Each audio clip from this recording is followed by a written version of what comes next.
Good enough for government work.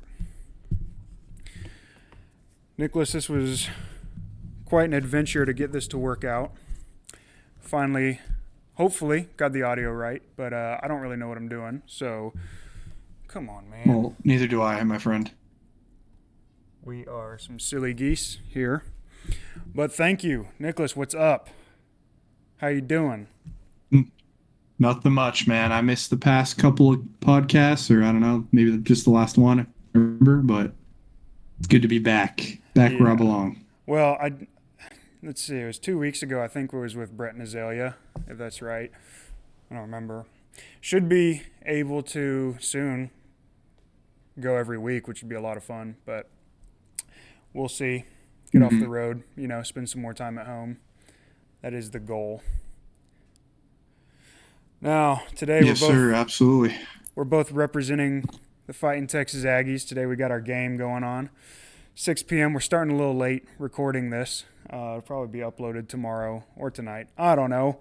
But A&M plays here in I don't know. What time is there now? 5:45?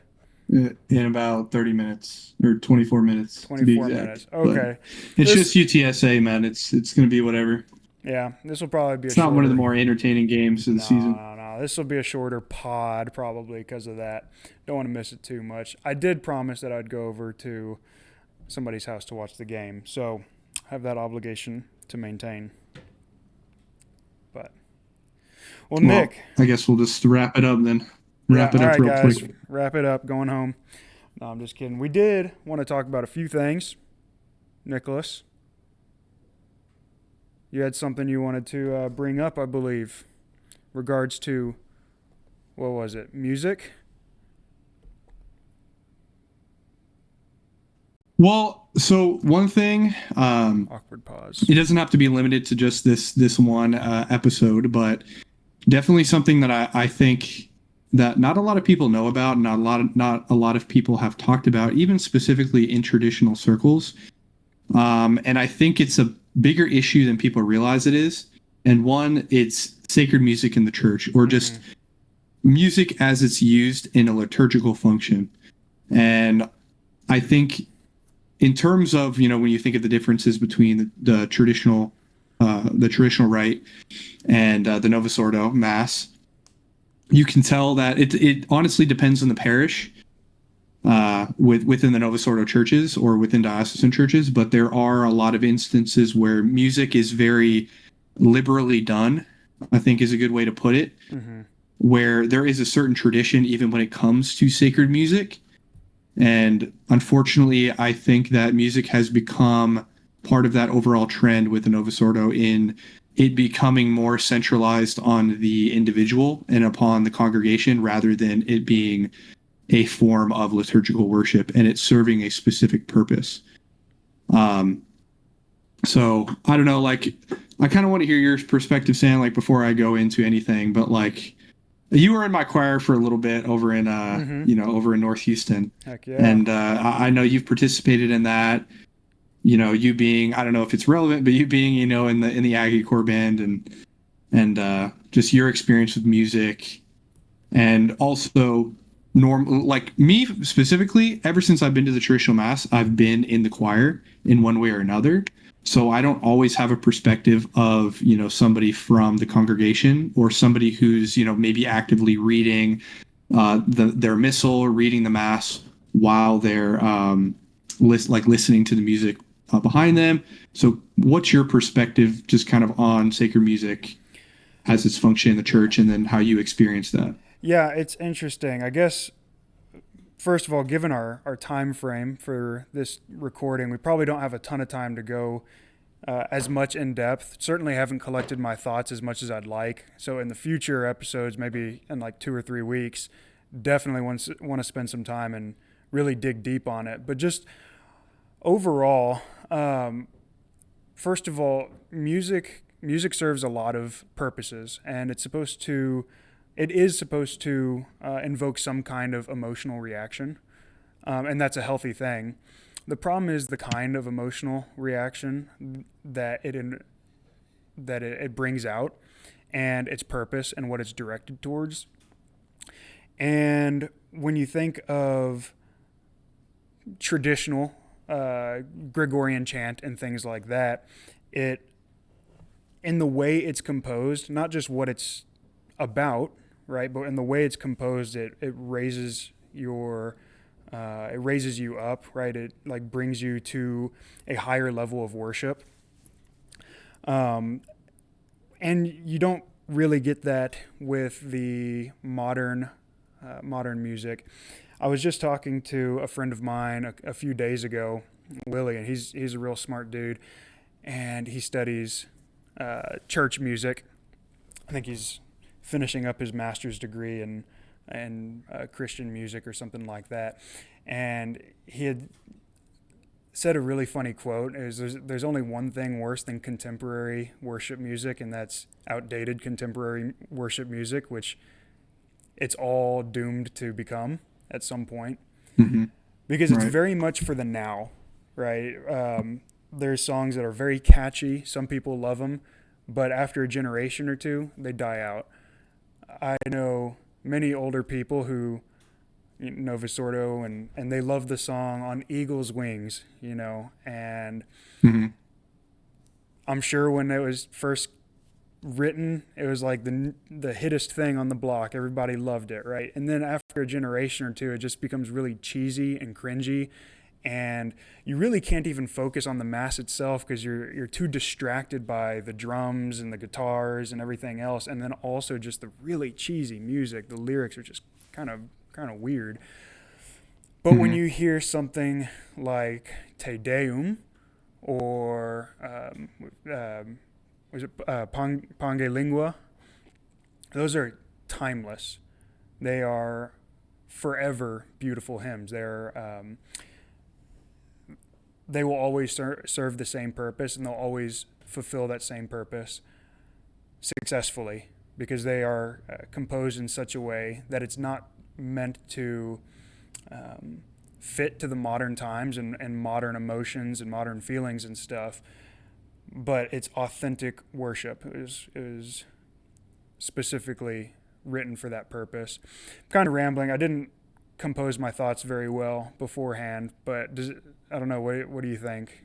You could probably explain it. You're a lot more knowledgeable in music than I am, but No, well, I just wanted to ask just because, I mean, I have my own perspective from, yes, somebody who has a background in music and has actively worked in a choir for a while. And I just wanted to just ask you really quick. I mean, it didn't have to be super in depth, but yeah, I'm just asking what your general opinion is as somebody who's generally in the congregation. mm-hmm, And especially because I think you hit it well. And you mentioned that it's supposed to uplift your soul. And one of its purposes in church and in mass is when you're reading your missal and you're praying the prayers along with the priest while he's, just throughout the entire mass and prayers at the foot of the altar and the offertory and the canon, and you're going and specifically in the main parts of the mass where you have music, where you actually have polyphony or like the more choral music that's not chant, that's the offertory part of the mass. The sacrament, where he's preparing and offering, and before he actually changes the bread and wine into the body and blood, mm-hmm, and then also during the actual communion, when people are coming up to get communion. So one is more, okay, you're contemplating and you're praying to obtain the graces through your Holy Communion, and that's to help and supplement your prayer. And then also offertory is, okay, you're praying the offertory verse, or you're praying the offertory prayers, saying them with the priest, reading them in your missal, mm-hmm, and it's like you're preparing for the sacrifice. God, please make this sacrifice worthy. Bring it to your altar on high, things like that. And so that's supposed to provide a supplement to that. It's supposed to add on to it and help you say those prayers with more devotion. mm-hmm. So there's a purpose to it, and I kind of wanted to hear from your perspective, that's okay. You're reading it, and how does this uplift your soul? And you mentioned it, so it's supposed to uplift your soul. And ultimately, one, I would just like to say, in terms of music in general, a lot of people don't know that the Catholic Church is the organization responsible for creating modern notation or organized music. Mm-hmm. Because for a long time, music was very much based on just tradition, like passing down certain songs, Oh my goodness, what is that? I don't know, man. I was like scratching my face. I said, I guess I'm bleeding from my hand. You didn't know that was there? Not until I scratched my face right here. Oh my Anyways, goodness, dude. That's carrying not on. good. I don't know what this guy's Weird. doing outside the podcast. I Yeah. must have scratched Um, my hand. Weird. yeah. Sorry to distract you. Yep. I don't even remember anything I was gonna say. Uh, but no, it's um what was the last thing I said? What was the last thing I said? The Catholic Church is responsible Oh yeah. for the notation of Right, music. right. Right. So a lot of music just in history, because I mean obviously music has existed for a long time, Hmm. and a lot of organized music. And I don't know, for those who are watching, how many of you have seen, the actual notation and like Gregorian chant and chant written down. They're called neumes. So this was developed, in the I think the 7th century by Pope Gregory the Great. That's why it's called Gregorian chant. Hmm. And this was some of the first notated music like that you could write down and reference. So even in the early church, a lot of what they sang was based on what was passed down. So a lot of the music that they sang during the mass and the common chant and the chant of the mass for that day, um, that was just based on tradition. And part of it was also, and I know I'm kind of going down a rabbit hole here, but part of it was also because originally music in the church was sung by clergy. It wasn't by lay people. Originally, okay, they allowed lay men to join the choir, and then eventually they allowed women. So it was kind of over time, it developed into modern choirs as we know today in the church. But it used to just be clergy that would sing. So they passed down this tradition of music in the church. And so eventually in the 7th century, Pope Gregory the Great, a lot of this was written down.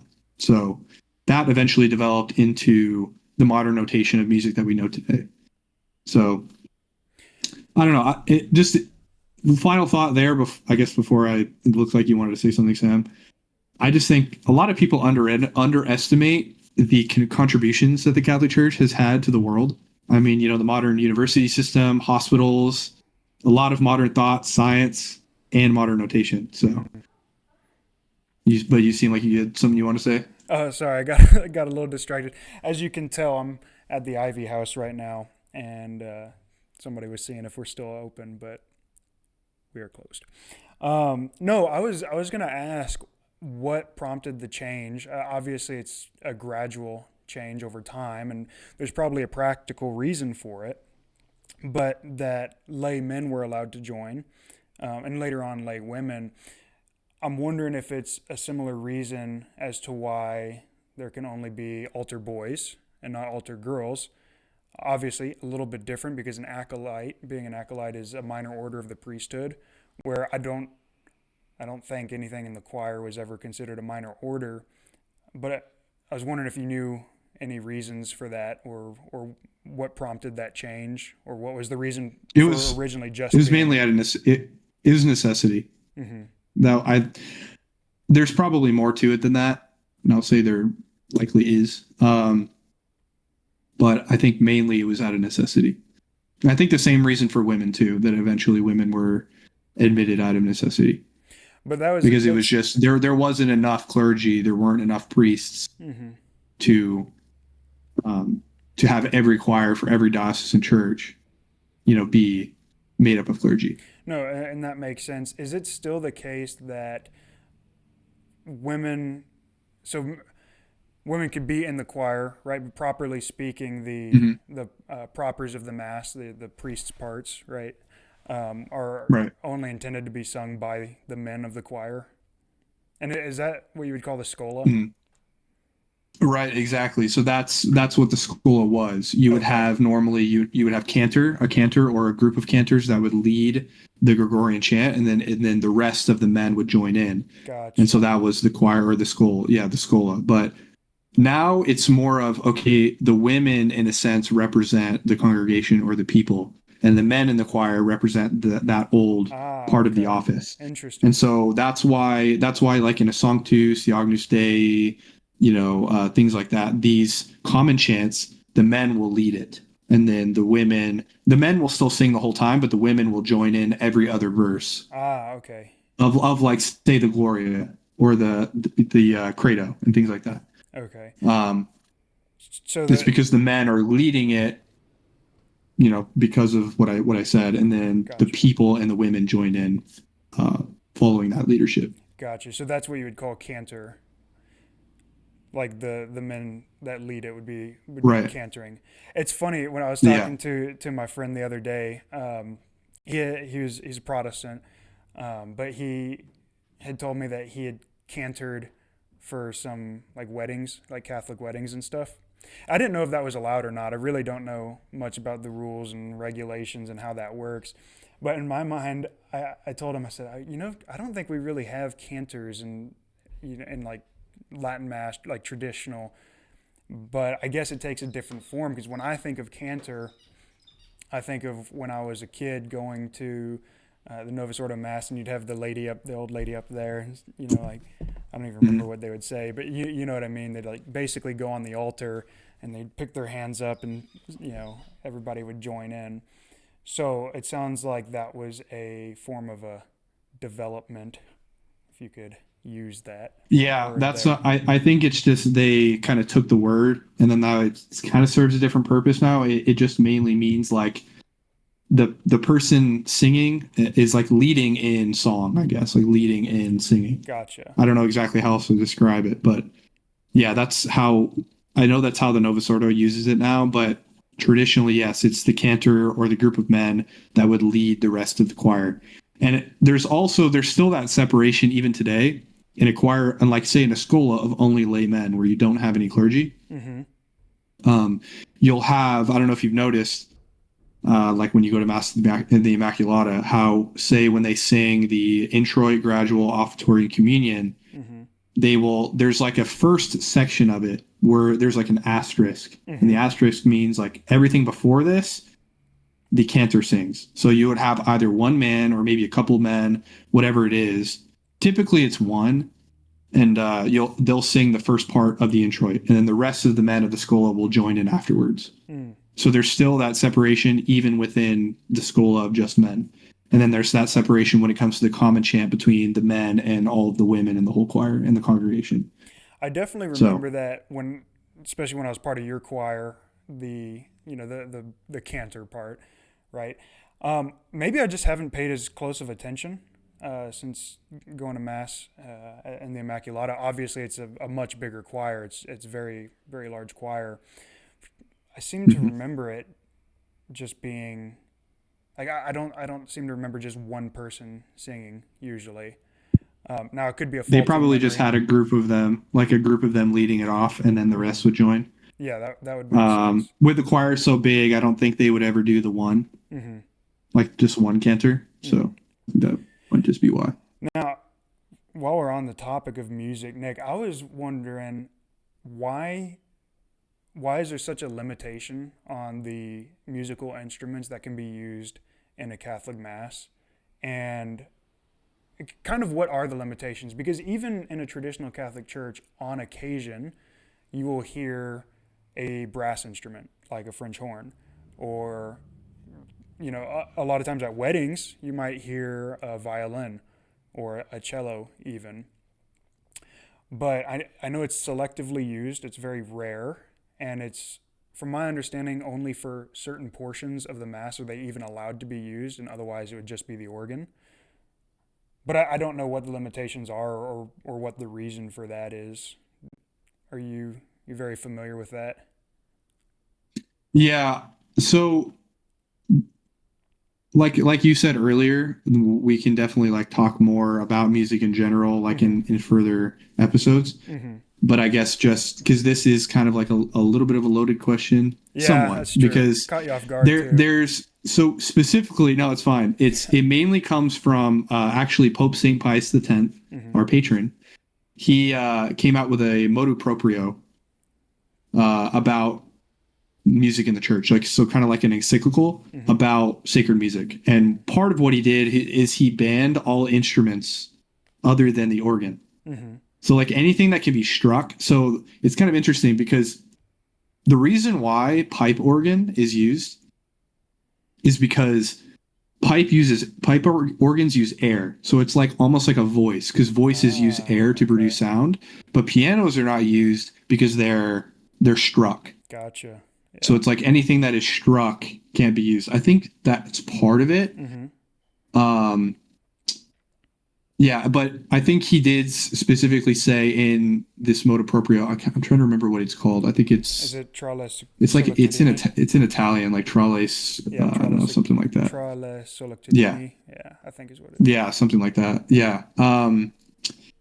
But I think you can get specific permission by a bishop to use certain instruments. So I think it depends. But it was mainly because of its association with secular music.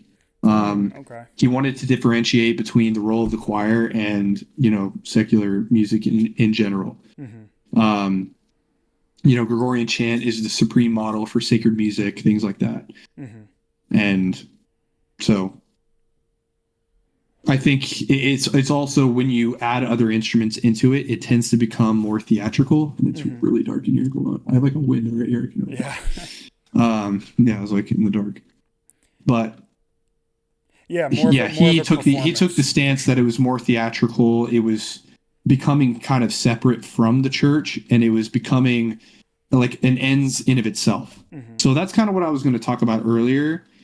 In that part of the problem with the Novus Ordo, and it's even gotten worse with the what's the new movement called in the Novus Ordo now? The charismatic movement. Oh, yeah. That's what it's called. Yep. And so it's almost exacerbated. It's exaggerated now in the charismatic movement because they're seeing music now as an ends in itself, and it's very self-serving. So Father Ripperger actually has a really good talk, not specifically about this topic, but he has a topic about self-denial. Mm-hmm. And I think part of why people kind of make the connection between like, okay, what am I getting out of the mass? Okay, I really like this music. This is why I go. I like the choir. I really like the music. It makes me feel good. Oh, okay, the charismatic movement. Why am I doing that? Okay, I'm going to get this spiritual high. I'm going for the purposes of like serving myself in a way. So Father Ripperger has a very good talk or sermon on the idea of denial of self, like denying certain things that maybe not is necessarily sinful, but we in our society today have a tendency or there's a huge issue in our culture with immediate gratification, which I know we've touched on before. Yes. Instant gratification and having certain things that give us like dopamine or they give us this pleasure very instantaneously and on demand. So when you are so used to not denying yourself, but giving yourself at whatever your brain or your body desires and giving into your passions, that's when it becomes very hard for you to avoid that in other aspects of your life or in other things that you enjoy. It's like seeking that pleasure. Mm-hmm. So part of that has kind of gone into, and I think Father Ripperger specifically mentions this, where he talks about how that idea, that concept, and that issue goes directly into music in the church, where it's becoming more of, okay, because people are so used to not denying the self and practicing and exercising mortification, they seek pleasure even in the sacred music. And of course, in general, whenever people go to mass, you're going to want to seek, have some kind of spiritual pleasure out of the music. Like, you're going to want it to uplift your soul. Yeah, but the thing I is, just think it's you become train yourself worse. to rely on it, right? You train yourself to need an emotional reaction. So it's not that the emotional response in of itself is a bad thing, but when you allow it to become to the point where you might even switch churches because the music is prettier. Well, you're now relying on that to get your spiritual fulfillment, which in a way kind of takes away um, from what you really get grace from, which is the sacrament itself. You know, you're going to grow Hmm. spiritually, not from the music, although it can help. But even if you don't have any music, that shouldn't um, that shouldn't harm you. You know, Hmm. but it's gotten to the point where it can be harmful, and maybe that's why the only thing worse than contemporary music is outdated contemporary music. You know, because at that point it does start to harm you because it's just annoying. Like there's been many times I've heard a worship song, if you want to call it that, and it's really just annoying. You know, it's distracting and it distracts you from the true purpose you're there, Hmm. the true what you're really Yeah. there for. And I'll even say within the fraternity of St. Peter, what I've noticed, and not to say that this doesn't happen at some SSPX chapels too, but it's much less common, is people will still sing very beautiful music, Mm-hmm. but you have to understand there's a limit. And I think in the fraternity of St. Peter, a lot of times their choirs, they will actually sing very polyphonic music. And like, do you know what I mean when I say polyphonic? I know we've talked about it before, but I'm kind of ignorant when it comes to this. So, So, so think of like, I don't know if the other word is like monophonic, but it's, so think of when you sing chant, it's una voce, yeah, one yeah, yeah, voice, right? yeah. Everybody together singing the same So, thing. Yeah, but polyphonic. polyphonic, so normally say you have regular polyphony, which is, soprano, alto, tenor, bass, So is it right? You like have with four parts that are harmonies and singing stuff? together, but polyphonic is the next level. So Gotcha. you do have polyphony. Yes, everybody's singing generally the same kind of pattern. The other parts are just singing harmony, but they're supplementing and adding onto the main melody. Gotcha. It's like So an additional polyphonic, complexity. yeah. So polyphonic is an over complexity where every single part has their own melody and they're all happening at the same time. Gotcha. So it's like think of the Siku Cervus. Mm-hmm. Siku Cervus is polyphonic, Mm-hmm. but in terms of polyphonic music, it's not. It's still very beautiful. I think it kind of toes the line. But there are some hymns, some songs that get to the point where it's too polyphonic, and you can't even really make sense of what's going on in the music. Even though it doesn't sound bad, it's distracting. Polyphonic music plays less to your natural sense of order, which is what music appeals to Okay. in your soul. Mm-hmm. So even though it still has a degree of order, that's why you're not going to outright say it sounds bad. Mm-hmm. But what I've noticed is in a lot of fraternity churches, or at least the ones that I've been to, I don't want to say a lot, but at least the ones that I've been to, they're more lax in their choirs when it comes to singing polyphonic music. And even like the Kyrie, the Sanctus, Agnus Dei, the Gloria, Credo, they'll actually sing more secular polyphonic music you know, that was written way after the original Gregorian chant was written. Interesting. And oftentimes it actually becomes very distracting for me. Like if I'm going to a fraternity mass and I hear that, it actually is very distracting. And it's because it's too much. So I see what you're saying about like the contemporary music that gets to be very cringy, and Mm-hmm. even the words in of itself can be distracting. So that's a good point. But the other side of that is where the music itself actually becomes too distracting. And I'm not even talking about going all the way to, drums and piano and guitar and all that, because we Mm-hmm. see there's an issue with that. Mm-hmm. But people don't think about some music that some choir directors will have their choirs do, that it's just too much. Mm-hmm. So, but I don't know. That's not necessarily like, you know, you can't really point to anything in the church that says that that's wrong. It's just that's kind of my opinion. I just Mm-hmm. want to clarify that. But yeah, just that's something that people don't really know about Mm-hmm. is excess polyphonic music. And an interesting point about that, the influence of the church and the secular world, like there is an influence there. There's a connection of sorts, or there should be, right? The church should go and influence the secular world, but it should be one dimensional or one sided, right? The secular world shouldn't come in Mhm. to influence the practice of worship. which maybe that's somewhat what you're getting at. But when we're talking about drums and guitars, like those are not bad things. They're actually very good things, but they started in a secular place, and they should stay there. Look, I love, Lincoln Park is playing tomorrow in Kansas City. That'd be awesome, right? Wait, are there? Oh, okay, Yeah, never they mind. are. Well, I'm not actually going, but Okay, hypothetically. well, Oh, they wait, you're saying they are, they or are are you saying it's playing. I'm not hypothetical? going. I would like to Oh, they go. are. Okay. Margot's going, I think, and some of my friends. I got left out, Oh, but that's cool. no, but like you should never bring that into the church. It doesn't fit. Mm, It's not the right place. Now, obviously, most people would say, yeah, of course, obviously, Lincoln Park has no place, in you know, playing that style of music in the church, right? But really, that's just a matter of degree.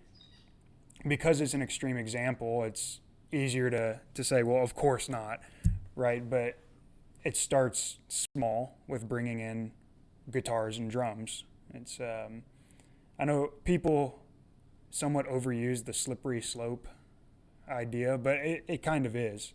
It's kind of exactly mhm, that. You know what I mean? mhm. Or not? Yeah, yeah, no, for sure. And I wouldn't even call adding these instruments a small thing because part of actually a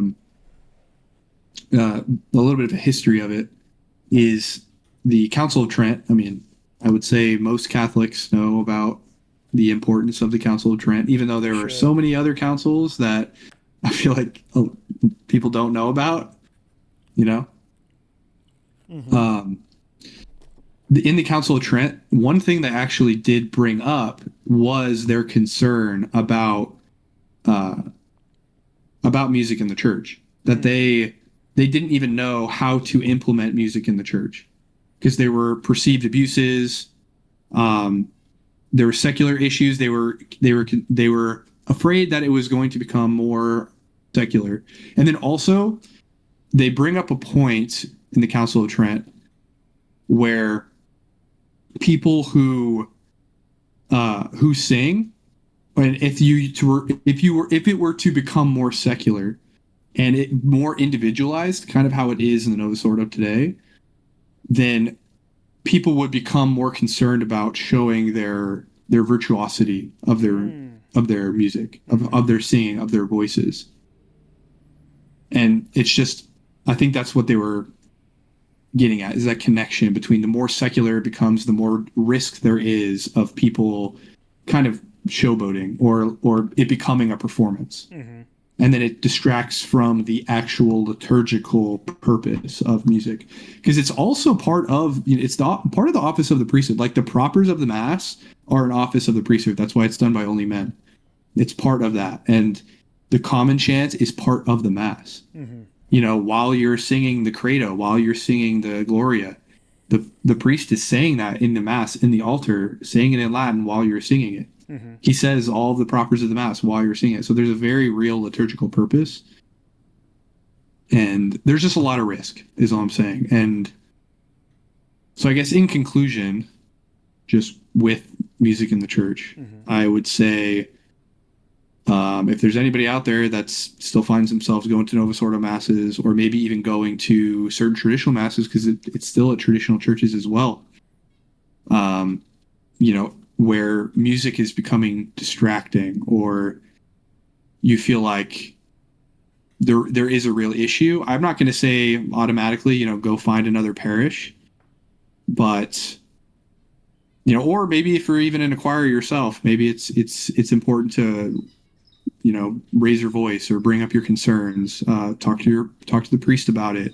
if you feel like it is becoming distracting. Because I'll tell you right now, as a choir director, a priest obviously has a lot of say over what the choir does, and anything Father ever tells me to do, I'm always going to listen. So sometimes there will be comments from the congregation that will make their way to the priest and then eventually to me.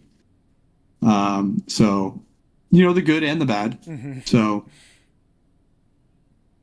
if you see these kinds of things and you feel like you're becoming distracted, or there's certain ideas of letting these more contemporary music, the secular, get into the church, and you feel like it's contrary to, or I guess follows the concerns of the Council of Trent, follows the concerns of St. Pius X and his motu proprio, it's those are legitimate concerns to bring up, and they can improve the quality of your parish if they're addressed. Mm-hmm. Yeah. So Nick, I don't have my clock on me. You got the time? 6:10. Whoa. We ought to wrap up. Um, How well, long have we been at it? I don't even know. probably only 30 minutes or so, but we started late because I'm technologically illiterate. Yeah, I Mhm. mean, I would say music has to be beautiful. It must be beautiful, but it must be beautiful for a purpose, and the purpose is um, to raise your spirit for something else, right? It should, guess, direct your devotion to God, direct your devotion to the Mhm. sacrament, to the liturgy, and music can be beautiful, but it shouldn't be beautiful for its own sake. And yeah, I think that's where we're at with a lot of modern day music. It's just pretty for its own sake, or it's not pretty at all. It gets old Mhm. and repetitive. So I guess that's what I'll say for today, since we did go over. But maybe in 2 weeks we can plan, maybe go really in depth, or as in depth as we can. Um, Yeah, go through because it. So I'm wondering how interested people would be to, like, we can bring up example of chant and actually understand how it works. Because it's mm-hmm. pretty interesting how you actually sing it, and potentially it can help those who maybe want to pick up their traditional Roman hymnal or the books that they have in the front of the pew Mm-hmm. and sing along with the choir, because that's what your priest would encourage you to do. Mm-hmm. Typically, that's what the church encourages you to do, is to sing along as much as you can. Mm-hmm. And so if you understand maybe how it works and how to read it, that can help as well. So Yeah, something we definitely. could talk about. Going through the history would be a lot of fun. The history of Mhm. music in the church, and then definitely an instruction on the different types of sacred music and how to read it Mhm. would be very helpful, um, for me and for a lot of other people, I'm sure, as well. If there's anything else y'all want to hear, let us know and we'll plan for it. But yeah, I don't know what else would be cool. Um, Lots of things. I don't know. I guess What, we'll. regarding music specifically? I guess I don't know anything about music, so I'm pretty much there. Well, I I can give some recommendations later, or like get a list together, and we can uh show everybody maybe some examples of good polyphony, Yeah. and then also a certain chant that's traditional in the church that maybe people aren't as familiar with, but they can go look up on their own and listen to. Yeah, that'd be great. Oh, something else is, we could talk about music in the mass specifically and the different kinds of mass, right? Like low mass, high mass, Oh solemn yeah, high mass, pontifical high and mass, then all of the different mass funeral settings. masses. Yeah, that I'm sure that would take a while to go through. We don't have to do it all in one go. Just a few ideas. Like I said, we were running short on time today, so we just wanted to start the conversation and see where it goes. But yeah, if there's anything else anybody's interested in, leave a comment and let us know. We'll plan for it. Maybe for now, it's just where we call it. The band's Yeah, already and then started, I so do just want to mention kind of a little bit of a segue, but I'm sure everyone's heard of the tragic shooting that happened in Minnesota at the Catholic school. Two children were killed, and I think 18 others were injured. So just make sure everyone prays for the souls of those children and for everyone to make a quick recovery. So just wanted to mention that real quick.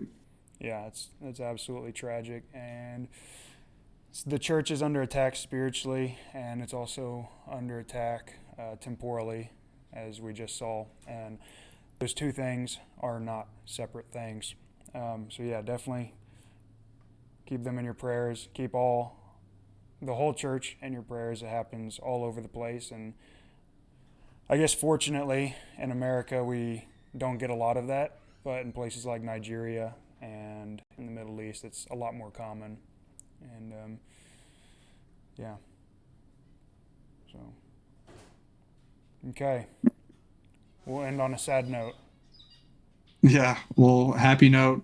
A&M's gonna win today. There you go. Yeah, Happy note. that's the goal. I hope Gotta we go. don't lose Gotta to go watch the UTSA. game. Yeah. All right, guys. Thanks for joining. We'll see you in a few weeks. God bless. See you.